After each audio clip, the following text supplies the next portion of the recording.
Buongiorno cari amici e benvenuti anche oggi al canale del vostro Marietto Veneziano. E come ogni pillola di questo periodo, il vostro Marietto vi vuole raccontare una storia fantasia. E qui il vostro Marietto lo vediamo a 15 anni.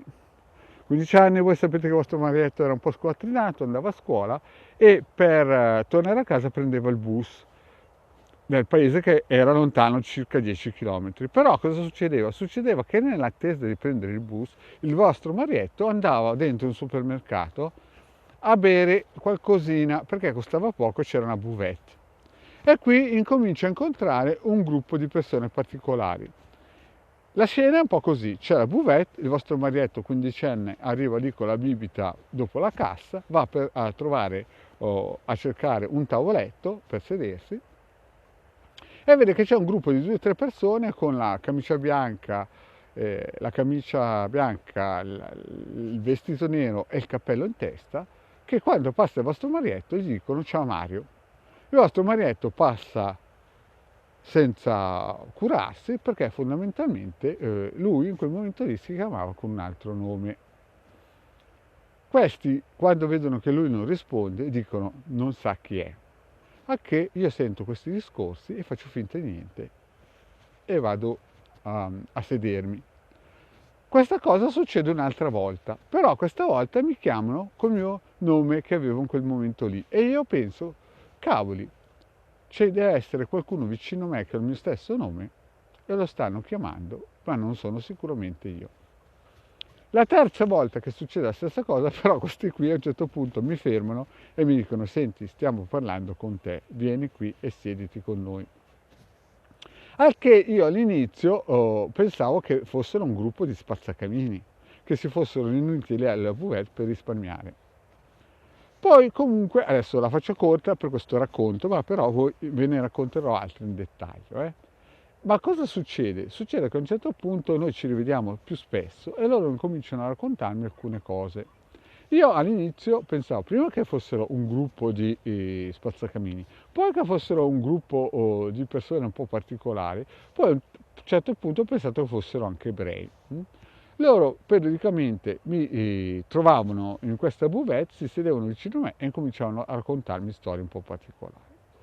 Morale della favola, a un certo punto un giorno mi dicono guarda tu sei un radioestesista, devi andare via dal tuo paese perché quel paese lì è una brutta cosa, ti vogliono fare del male. A che il Marietto, io adesso la stringo la cosa, però insomma parlavano per ore quando ero lì con loro, no? Morale della favola, il Marietto va a casa, gli racconta al papà questa cosa e il papà, insomma, voleva andare via dal paese perché aveva capito che questi qui avevano ragione. Io gli avevo detto, senti papà, questi qui io poi vi potrei mantenere col lavoro che farò di radioestesista anche se ho 15 anni, no? Però va di fatto che questi qui del mio paese erano troppo cattivi, poi loro usavano dei psicotropici e alla fine condizionano il mio papà a non andare via dal paese. Però vabbè, break, questo è un racconto che racconterò nei prossimi racconti di fantasia del vostro Marietto. Comunque, perché vi racconto di questo incontro? Perché alla fine della fiera, adesso ve lo dico fra me e te che stai guardando il video, però mi raccomando non andarlo a dire in giro che te l'ha detto il Marietto Veneziano, perché sennò poi dicono che io racconto certe cose.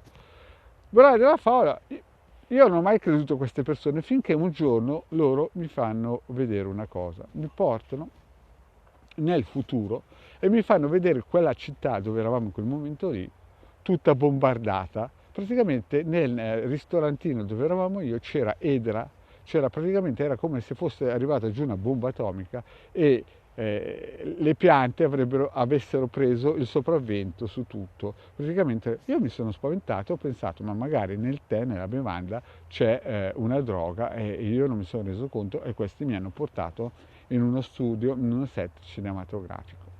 Morale della favola invece il fatto è che loro non mi hanno portato in un set cinematografico, ma mi hanno portato nel futuro a far vedere cosa sarebbe successo in quella città. Quindi questa è una piccola pillola, no? Una piccola pillola per incominciare a raccontarvi di questi personaggi che ho incontrato e mi hanno spiegato alcune cose del futuro mio e anche di altre persone che dovrebbe arrivare. Sempre un racconto di fantasia, mi raccomando, al vostro Marietto. Non andate in giro a dire che io vi dico certe cose perché io faccio giuro in giuretto. Qui lo dico, qui lo nego. Comunque, cari amici, quel giorno lì ho incominciato a capire che queste persone erano veramente importanti ed erano persone da ascoltare. Chiaramente erano cabalisti, ma questo avrei capito dopo 30 anni, l'ho capito più o meno 10 anni fa. Bene cari amici, anche per oggi la pillola del vostro Marietto veneziano è finita, mi raccomando prendetela sempre con le pinze, è un racconto di fantasia, non andate a dire in giro che ve l'ha raccontato il vostro Marietto veneziano, perché io nego subito. Bene, se non vi siete ancora iscritti al canale Marietto Veneziano e di Hildegard, potete pure farlo perché a noi ci farà sempre piacere di venirci anche a trovare nei social Facebook, Twitter e Telegram.